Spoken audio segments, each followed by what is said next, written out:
All right, guys, welcome to today's session. We are running a session on the topic of. We are running a session on the topic of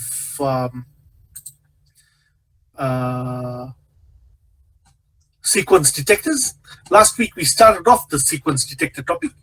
And this week we continue with the same topic. All right. So, guys, are you able to see? Are you able to see the Microsoft Word document on the screen now? Are you able to see the Microsoft Word document on the screen now? Yes, sir. Okay, Yes, right. sir. Thank you. Nice. Yes, I want audio feedback from you guys. And if you can't hear me or see me at any time, make sure you say something because I can't see you. I can't see the Google Meet screen right now. All I can see is the Microsoft Word document. All right, guys. So just a recap, a quick recap. What's happening is that firstly, let's talk about your final exam. Let's talk about your final exam. So basically, your final exam will not be a face-to-face exam. I've mentioned this last week. Your final exam will not be a face-to-face exam, and what we will have is instead we will have an online exam. So your online exam will be in three parts.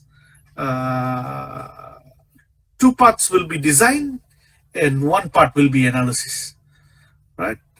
So the first part, analysis part, that's just a mixed bag of questions. Some of it will be some very basic questions like, taking a Boolean algebra equation and then reducing or simplifying it using some rules. There might be some rules, some questions on Kano maps, some questions on adders, subtractors, multiplexers, and so forth.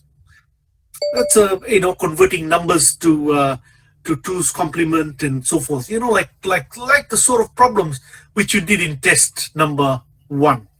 If you remember short test number 1, and we also covered short test number 1 as part of our particular. We covered it as part of our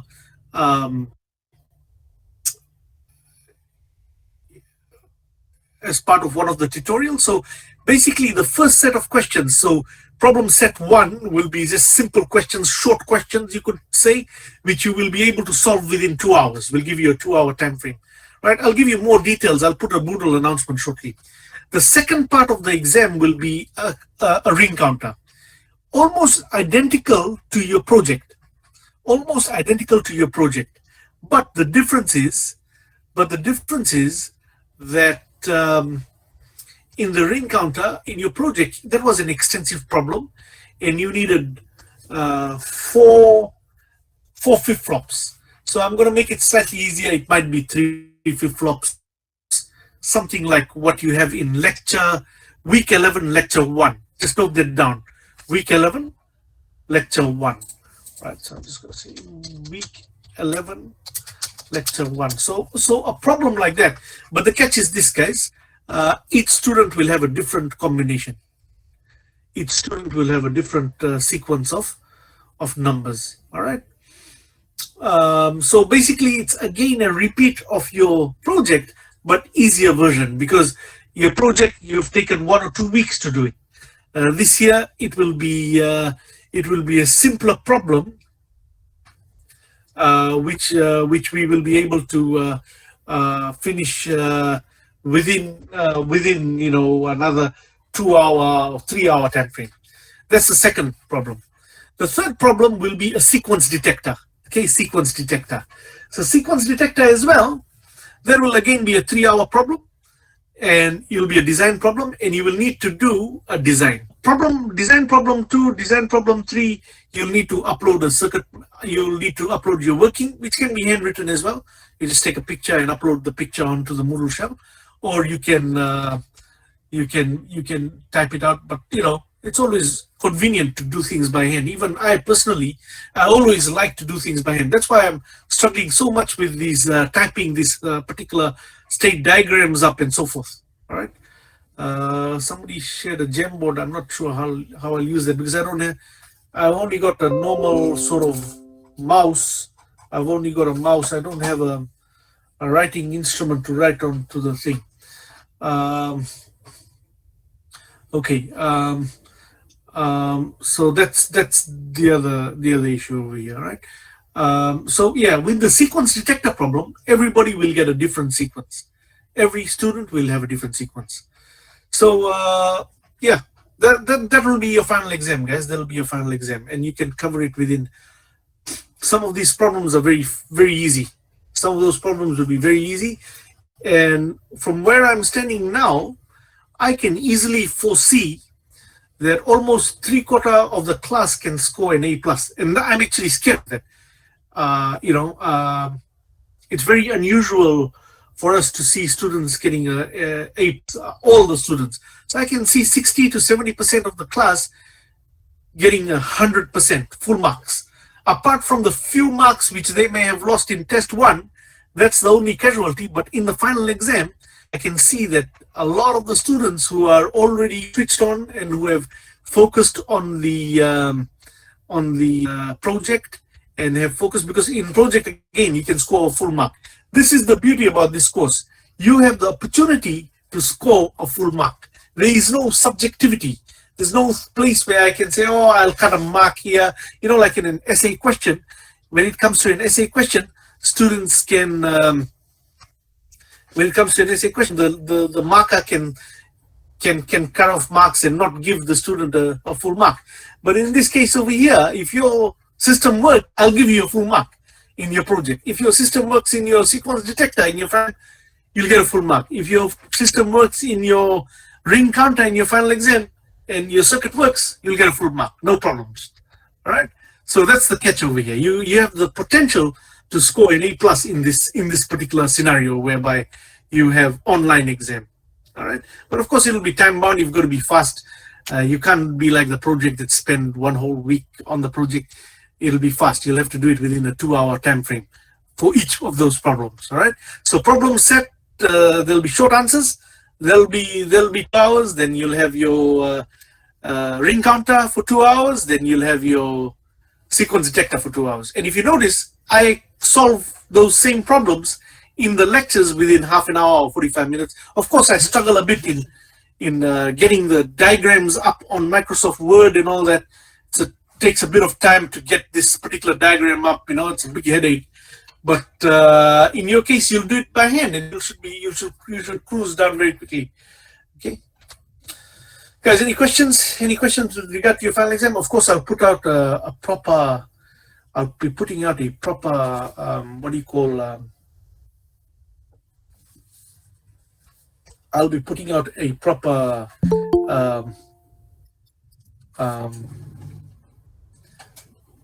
A proper announcement on the Moodle announcements. Right.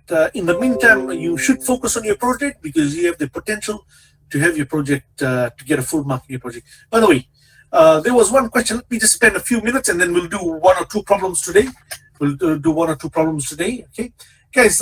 By the way, how many of you guys have got your problem number 1 fully functional? Fully functional problem number 1. In the project, fully functional.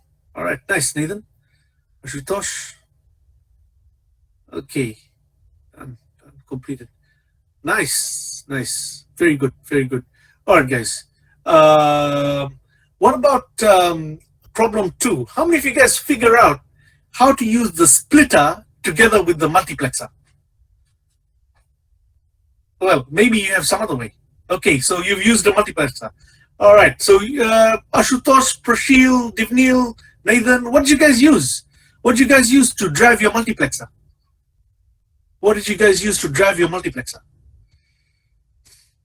Splitter. All right. Okay. Yeah. I think in one of the things I shared with you. So there you go. That project will in fact enhance your capability for your final exam because you've done a more difficult program already in your project. That's the what you call the kingmaker problem, right? And then in your final exam you'll get something easier. Right? So it's almost like I'm gifting you with some sort of marks.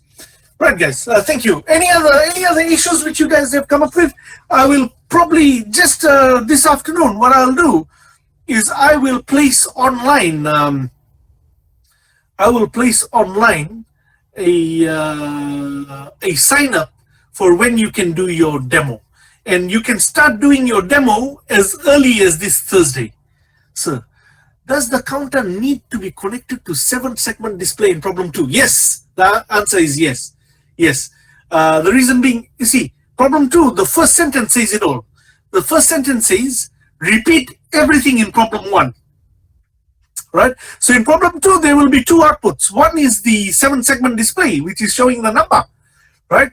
Secondly, you will have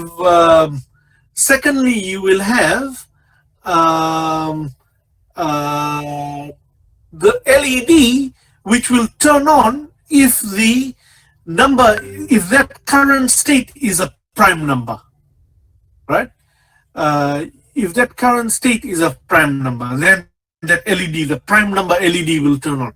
If the number is not a prime, that LED will stay off, right? So that will be one LED is your prime number LED, and on the meantime there will be sir, what, sir, for what?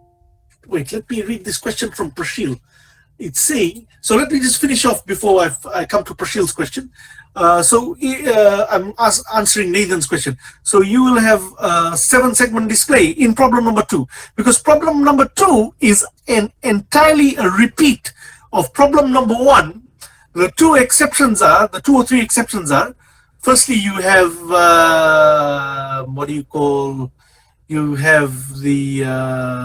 you have to use a different flip-flop, right? I think problem 2 I've specified a different flip-flop, and that's the first thing. Now, a second thing is you will need to have a prime number detector, and number 3, you need to use multiplexes, right? But it's a problem 1 repeat. Okay, so basically it's an extension of problem 1, if you could say, except for you have to change a couple of things. All right, let's ask Prashil. Prashil says, so for that, we will have another multiplexer? Yes. Yes. So how to write software code of Logisim in project write-up under appendix? Hey guys, don't need to. If you want, you can export the code and copy it and paste it. But if you, I've already put in a box over there where you can upload your circuit file. You can just copy and paste take a screenshot of your project and then insert it into the thing. You don't need to insert your code file. So if we are doing Logisim, that means no more or circuitry to drive display. Have to use mux now? Yes. Yeah. For your 7-segment display, you can get away with using a mux. I think it might end up to be 7 different types of mux. 7 mux altogether, right? 7 or 8 mux. All right. Yeah, you can get away with mux, right, for your 7-segment display. But I did not. If you look at the question, I did really specify. If you look at it, I said the flip-flop inputs will be driven by the mux. I did not really specify about the 7-segment display, so that's open-ended. So just to clarify, for the 7-segment display, you have the choice to use the AND OR circuitry which you were using in one of the tutorials earlier on. I've forgotten the tutorial number. Or, if you wish, you can have your you can use the mux. Okay. All right. So it's open-ended, guys. Answering to Nathan and Ashutosh. All right. Ashutosh, no need to upload the software. Okay, let's move to our problem, guys. Hey, I don't know if any of you noticed, there was an error I made in problem 2. Okay, so today we'll do problem 3. Don't worry, today we will do problem 3. Earlier on, I was trying to figure out how I can camera and then I can write, but I couldn't do it, man. I couldn't hack it. I was it was coming, but it wasn't clear. If any of you know how to do it to make it clear. Okay, so we will do problem 3 today. Okay, guys, there was an problem 2. Let's look at D. In D, let's look at D. In D, this is 101, right? I'll turn this thing. Okay, your current system had state D, right? Your current system had 101, right? Okay, 101. That's already loaded onto the system. So the next possible bits are either 0 or a 1.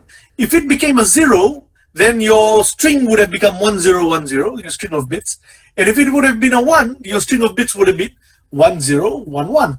Well, 1010 is exactly what we were looking for. 1010. Guys, is this clear, or should I zoom in slightly more?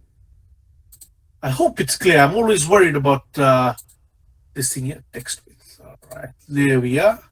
Okay, that's as close as I can bring it. Okay, so if it's 1010, we've hit the jackpot. That means we have satisfied the requirements, and that LED will turn on, right? So the output becomes 1, and we move to state C, right? I'll talk about state C. But if it's a 1, that's a total failure. Your output is a 0, and then we now look for, if you look from the right-hand side, where does that go and fit? So the two possible, from state D, the two possible destinations are either state C or state B, right? So from state D, the two possible destinations are state C, which is here, right? And state B. This arrow is useless. Why is it not deleting? Hey.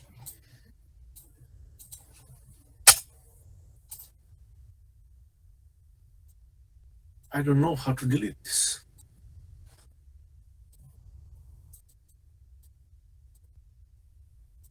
Okay.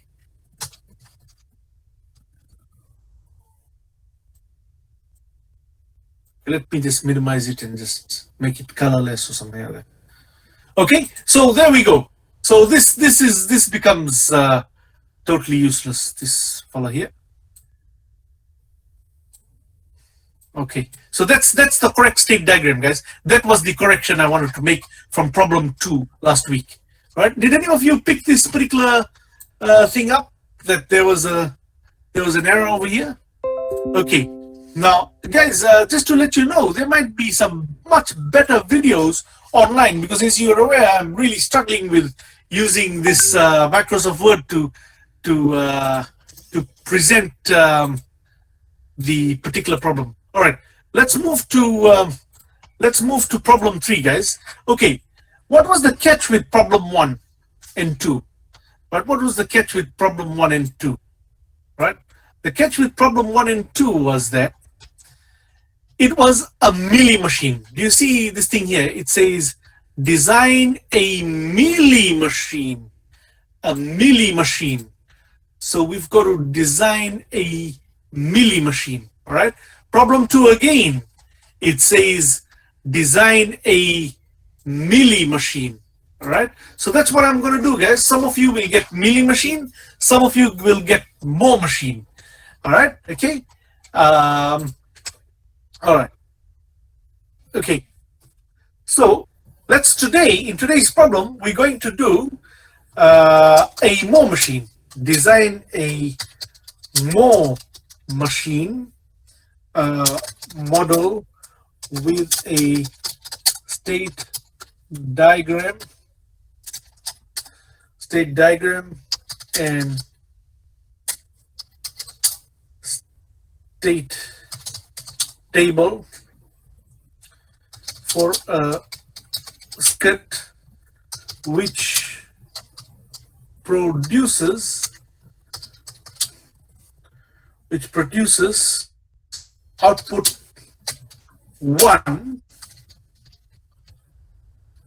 This is output 1 when it detects the sequence 1 1 0 0. Right? So let's look at the main points in this particular problem. 1 1 0 0. Right?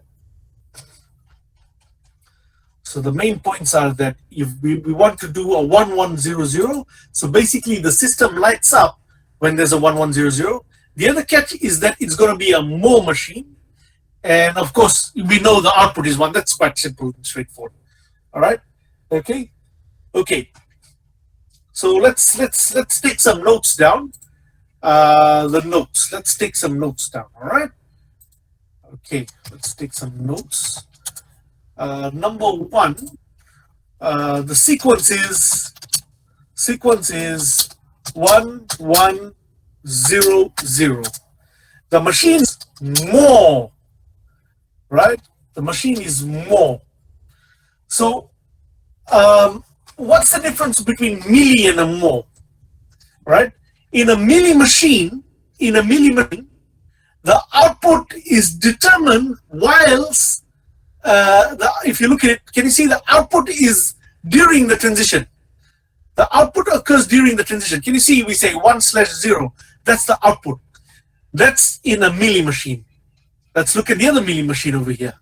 The output happens during the transition. Now, what about early on? What about a more machine? Well, in a more machine, the state in itself is the one which determines whether it's a 1 or a 0, right? Did we do a problem whereby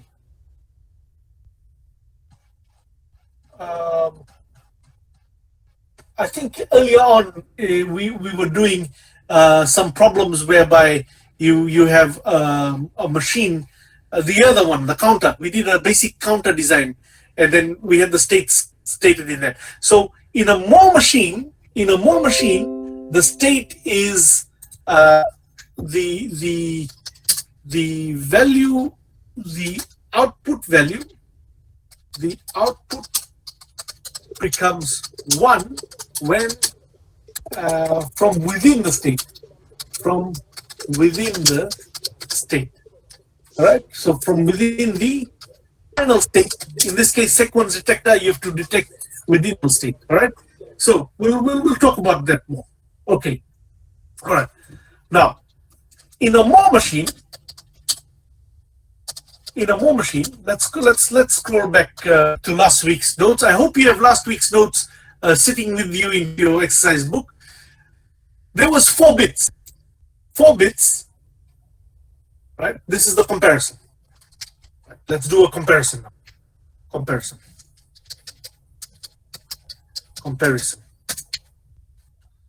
All right.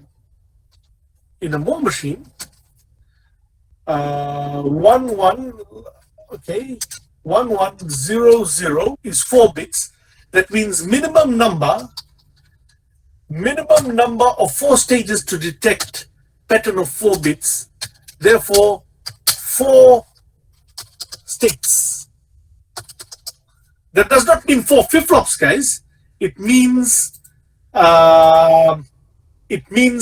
4 states. States is not flip-flops. Remember that, right? Just like in your project. Just a quick question in your project. How many states in your project, guys? In your counter. How many states in your project? Hello? Anybody? 10 states. There we go. 10 states does not mean 10 flip-flops. 10 state means that's the number of states, and you have to convert that to number of flip-flops. All right? Okay. Right. So that's 4 states, 4 flip-flops. Now, milli machine. Oh, sorry, guys. That was supposed to be milli. Milli machine. This is more machine. More machine. 1 1 0 0. That's 4 bits. Okay. Okay up till here. Right. All right. So that will require 4 states detect the sequence, obviously, right? And 1 state to output, to convey the output of 1 for detecting, right? So therefore you will have, because by now we are doing an advanced problem now, A, B, C, D, those vectors, plus you need to have another E. So A, B, and C and D does the detection, right? And then once you reach D and everything is fine and dandy, you have to move to state E to state that you've got a 1. All right? Okay. So therefore, total number of states is equal to 5. 5 states. 5 states. All right?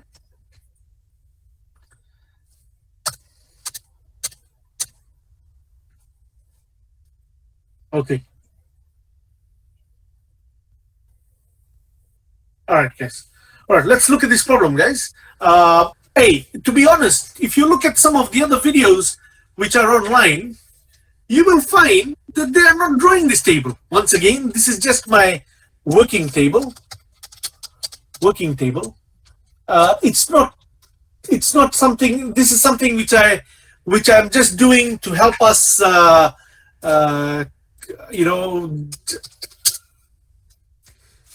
Just help us, in analyzing this particular problem. But it is not required. A lot of guys, they jump straight onto the state diagram. All right. Okay. So let me just get the state diagram ready over here. I hope so. Let's just by looking at it, we've got 1100. That's 4 bits, right? 4 bits, 4 states to detect the sequence, and 1 state to convey the output of 1, right, for detecting the sequence. So it's A, B, C, D, and then an additional 1 E to convey it, right? So total number of states is 5 states. So let's now insert over here a particular 5-state thing. What did I use last week? Cycle. Right, let's use cycle. Okay, nice. All right, so this is huge balloons. Okay.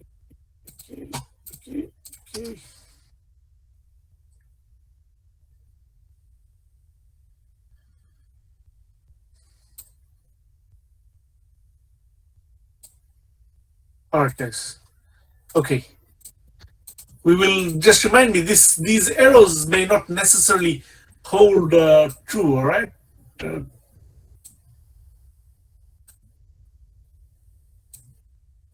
There we go. Okay. If I can make this bigger. All right. Nice. Okay. So what I'm going to be doing is I'm going to be rolling up and down. Okay. So let us consider the first number. So this table looks generally the same. Clear all this up. Let me clear all this up. Let me clear this particular thing up. I just keep one set so that I can copy and paste this from somewhere. Okay. Clear all this up. All right. Okay, and obviously, guys, do you notice something which I've missed over here? Okay. So there'll be another one here. Right. Okay. Sorry, I apologize. I'm not too used to. I'm always done things using my hand. All right, guys. Okay. I hope you've understood now how I got A, B, C, D, and E. All right. So, firstly, let's start off with state A. In the beginning, right? In the beginning, this is my working table. And hey, you don't need to, once you've understood the system, once you've done a few problems, guys, you don't necessarily need to always sit and do this table. You don't need to do this table. Even in the final exam, this table is not compulsory. This is my table, which I'm just showing you for learning and teaching purposes. It is not a requirement. It is not a requirement. This is only for learning and teaching purposes, only to give you an idea of what's happening. All right. Okay. So our particular sequence is 1100, right? A particular sequence is 1100. Um, um, and what do you call? Let's start off with the first bit. In the beginning, there is no past inputs, right? So first state is A, obviously. In the beginning, there are no past inputs. There are no past inputs, all right? There are no past inputs, so system is blank. Now, when the input comes, there are only two possible inputs. Either the first bit is going to be a 0 or a 1, right? So it's either going to be a 0 or a 1, right? If it is a 0, well, problem, I mean, it's not going to be accepted, right? And if it's a 1, there we go.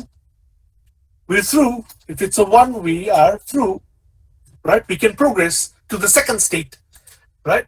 So if it's a 1, we can progress to the second state. We can move forward, right? So if we are sitting at A, okay, and obviously at this stage, at A, in our stage A, in the beginning, have we achieved the output of 1? Remember, output is only 1 when? When is the output 1, guys? The output, we only achieve an output of 1 if and only if we have received 1100 in that particular sequence. 1100 in that particular sequence. All right? Okay. So in the first stage, in the beginning, there's absolutely no way we're going to get a 0. Guys, the way to do this over here would have been, I would have needed a vertical line, a vertical separator to put a 0 at the bottom. But I'm just going to put a slash, right? It's supposed to be a vertical separator, right? So A0, right? And if we achieve a 0, we remain at A. If we achieve a 0, 0 is not the first bit. Look at the first bit. The first bit was supposed to be a 1, right? The first bit was supposed to be a 1. I'll just put that down, 1, 1, 0, 0, okay?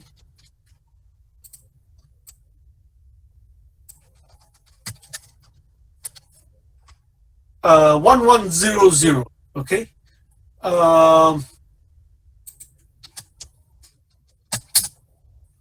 right, so you have A and 0. I hope you have understood this. So if we have received a 0, we're still stuck here. We have not achieved the first thing. You have to achieve those four bits in that particular sequence. We have to get 1, and then a 0, and then a 0 again, and then a 0 again. 1, 1, 0, 0. All right, we have to get in that sequence. Now, if we receive a 1, we can proceed. So that's a 0, that's a 1, that's a 0. All right, so that's a current possible set, current possible bit set. All right. Okay. All right, so that's 0, 1, and over here, even with that individual 1, we have not achieved a 1, 1, 0, 0. So what do? We have output B and 0. Right, so there. And what do we say for this guy? Remember, in our more machine, let me just take a copy of this so that I'm prepared. Last time I was trying to get the hang of it. Yeah, just place that there. All right, nice. Okay.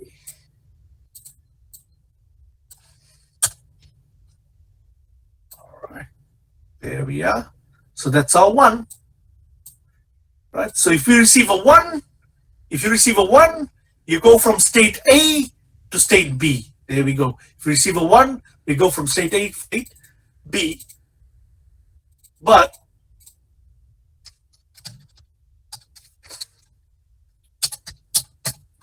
we don't to achieve a state of 1, right?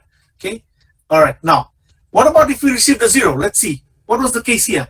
If our input X was 0, we still stay at A. If it is a 0, there we go. All right. Okay. Now, let's move on to B. Okay. Now we are state B. What is our previous input, guys? Our previous input was, in order to qualify into B, it is with the assumption that the previous input is 1. I'm just putting two ones over here just so that you can follow through in that line, right? In fact, it's just a 1, right? Okay. Now, if your input is a 0, if your next input is a 0, your current bit stream becomes 1 0. If your next input is a 1, your current bit stream becomes 1 1, right? Okay. Now, what do we want? Let's have a look at our sequence. We wanted a 1 1 0 0. If it is a 0, problem. We're not progressing, right? We have to go somewhere else, right? And if it's a 1, that's exactly what we wanted, a 1 1. So we are through. So if it's a 1 1, right, we go to C, but obviously our output will still be 0. Why? Because we have not achieved a 1 1 0 0, which is 4 bits. We've only gone halfway through, right? And if we get a 1 0, where is the next possible state? If we get a 1 0, well, we're still stuck at A, right? Because you look at the last bit, you look at the last set, where was this last 0? Where can it fit in? So if we go here, that's the only place was at A. So now we progress. So from B, if it's a 0, we go to A.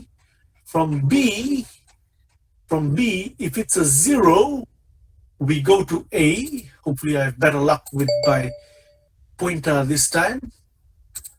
All right. If it's a 0, nice, I like this. All right. If it's a 0,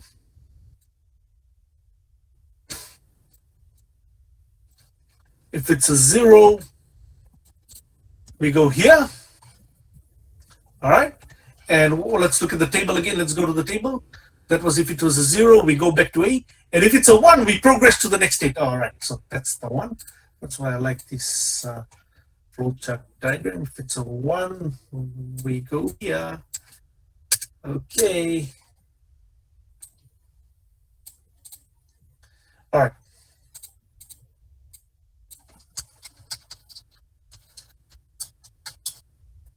All right. And of course, with T, in state C, we still have an output of 0. The state C declares an output of 0 simply because we still have only achieved in state C 1.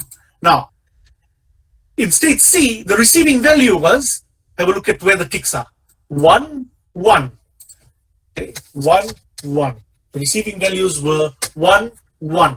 Now, the possible, if your possible input is a 0 in current third bit, if the third bit is 0, you end up with a 1 1 0. If the third bit is a 1, you end up with a 1 1 1.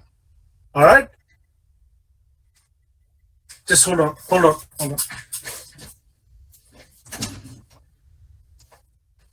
Okay. All right, guys. We have a 1 1. Okay. Now, what were we looking for? Our third bit has got to be a 0. 1 1 0. So yes, 0 means good news. We progress to the next state. 0 means good news. We progress to the next state. But the catch is our output. What will our output be? Will that be a 0 or a 1? What will our output be? Output will be a 0. Right? Okay? Because we still have not achieved 1 1 0 0. Now, if our input, there were two options. There's always, at every bit, there's always two possibilities, either a 0 or a 1, right? If it's a 1, bang, we've got a problem. We've got a problem. That does not progress. Right? So where does this go? If that's a 1. Well, if we look at it from here, the last bit or the last 2 bits, let's look at our sequence now. In our entire sequence, let's look at this possible bit stream. If our current possible input was a 1, our receiving inputs were 1 1. Together with our current possible input of 1, we get a 111 over here. Now, with 111, guys, let's have a comparison over here. Does a 111 exist? No, it does not. So let's now drop off the first bit and consider only the second bit and the third bit. Does a double one exist? Yes, a double one does exist. So where would the double one exist? Now look at the receiving value. A double one existed at state C. Can you see a double one existed when we were at state C? So we moved back to state C. So we stuck in state C and our output will still be 0. Why is the output still 0? Because we have not achieved 1100. All right, let's now move to the next thing. Now, what are the past inputs? The past inputs were, let's look at where the ticks were. 1, 1, 0. Or another way to do it is, just have a look at your current, this particular column over here, 1, 1, 0, where the tick was, right? So we 1, 1, 0. Right? This is just a copy because I'm just putting it in separate lines. This is just for your help purposes, all right? Just for learning purposes, I'm making this table. All right. Now, if our current possible input is a 0, oh, nice. Then if our current possible input is a 0, then we get 1, 1, 0, 0. If our current possible input is a 1, then we get 1, 0, 1. All right. Now, if our current possible input is 0, we get 1, 1, 0, 0. Hey, that's exactly what we wanted. So what do? We put a tick. We put a tick. And if it's a 1, obviously, if one of that is 1, the other one is 0. All right. So where do we go from here? 1, 1, 0, 0. We've got to go to state E. Right? We've got to go to state E. Guys, by the way, did I update this? I haven't updated it, guys. C goes to D and, okay. C goes to D.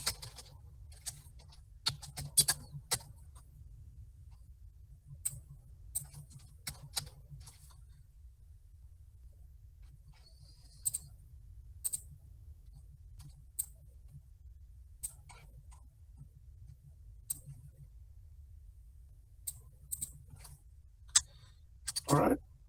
If it was C goes D, C goes to D if it is a 0. There we go. C goes to D if it was a 0. And B,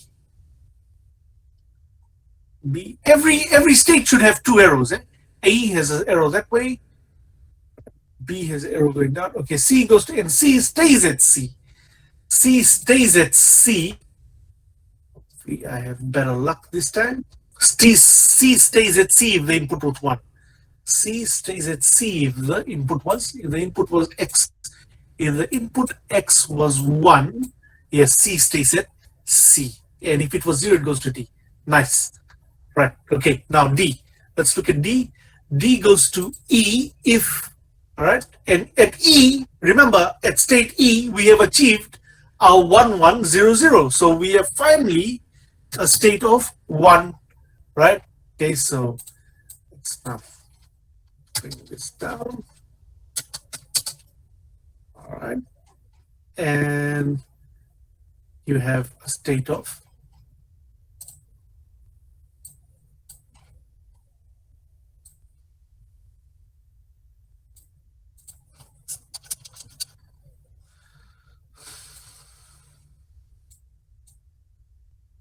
E. All right. Okay. And what else, guys? Okay. If you have achieved, if your input was a 1, your bit stream would have become 1101. Okay. Let's now check over here. 1101 is definitely not the sequence which we were looking for, right? It is definitely not the sequence which we were looking for. So let's now drop this first bit and just look at 10.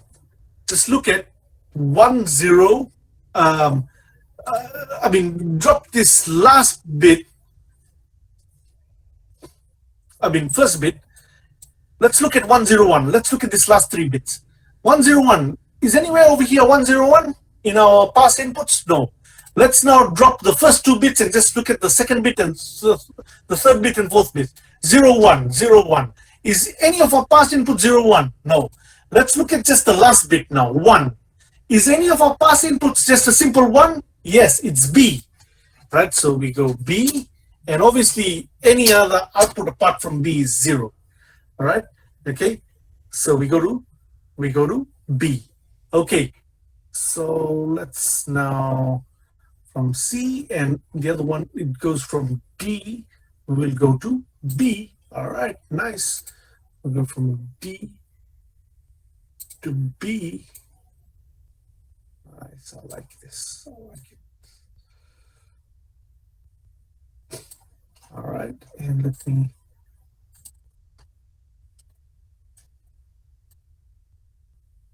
And what was the input, guys? Over here, from D to go to B, you have your output of input of 1. All right. Now let's look at E, guys. So E, we have achieved. Finally, we have achieved the output of 1, right? We have achieved the output of 1. Okay. Now what do we do? So over here we have already got our 1 1 1 1 0 0 1 1 0 0. All right. 1 1 0 0. All right. And well, if we received another 0, what happens there? All right. And you have 1 1 0 0 1. Right. Okay. If we now receive another 0, because see, remember, this is a recurring sequence. The sequence keeps on coming in, right? If we received another 0, well, where does the last? We have to only take a window of 4 bits. Does that go anywhere? Well, you get 1 0 0 1 0 0. Is there anywhere with the 1 0 0 here in our past inputs? No. Let's look at our last 3 inputs. 0 0 0. No. What about just the 0 0? Nothing. Just the 0. Well, in fact, in this case here, because we've already achieved it, we don't need anything further, right? Now, just the 0 again. Yes, we can probably take that into state A. A and 0, right? And what about if we have, let's start over here. If we have just the last 4 bits as 1 0 0 1. Any of the past inputs 1 0 0 1? No. What about 0 0 1? No, nothing in the past inputs is 0 0 1. What about just the 0 1? No. Just the 1? Yes, just the 1 is state B. All right, so that's what we do from E. From E, if it's a 0, we go to A.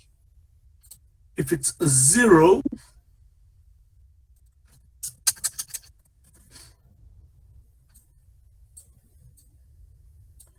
we go to A.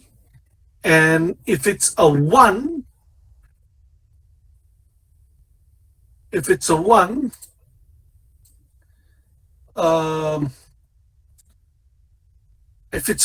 we have to go to B. All right, if it's a 1, I hope you can see this diagram.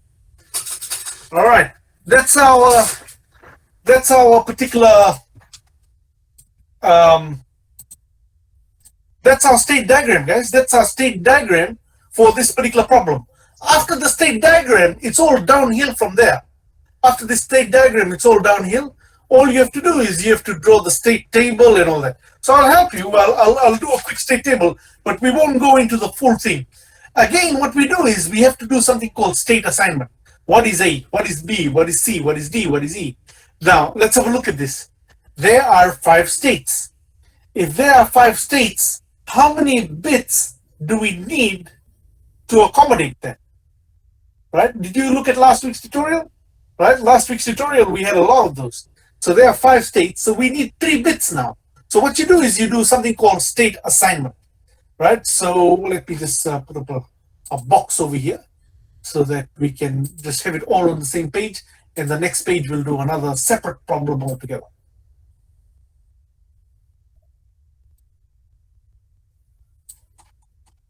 Okay, guys.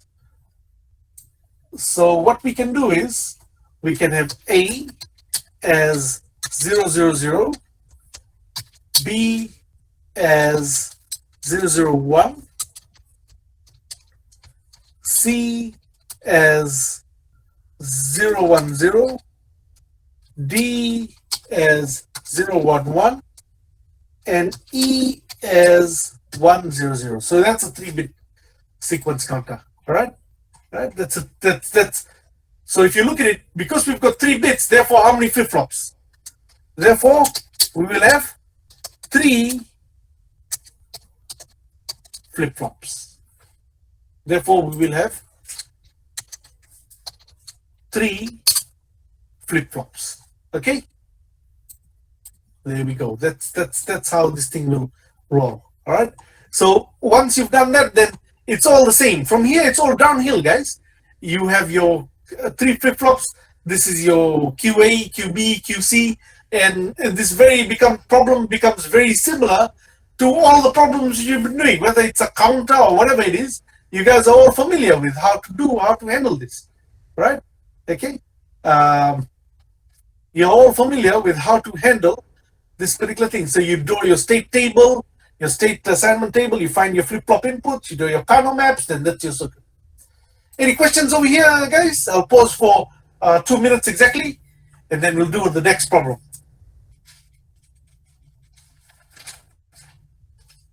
Five states. So basically, just let me write it down over here. Need 3 FF to accommodate 5 states. To accommodate 5 states. Set? Everyone happy with that? Is there any questions, guys? Let me know your questions. Because remember, I'm telling you the question already. You will have a sequence detector in your final exam. The catch is this. Everybody will have a different sequence. Everybody will, some students will be milli machine, some students will be Moore machine, some students will be asked to use SR flip-flop, some people JK flip-flop, or something like that, something along those lines. All right? Okay, so it'll be just like your project, but sequence detector project. But something which you can do within half an hour. How long did it take me to do this? This is the hard part. Once you've gone from this 2-sentence question to this state diagram, you're on a roll after that. Nothing can stop you after that. Okay? All right?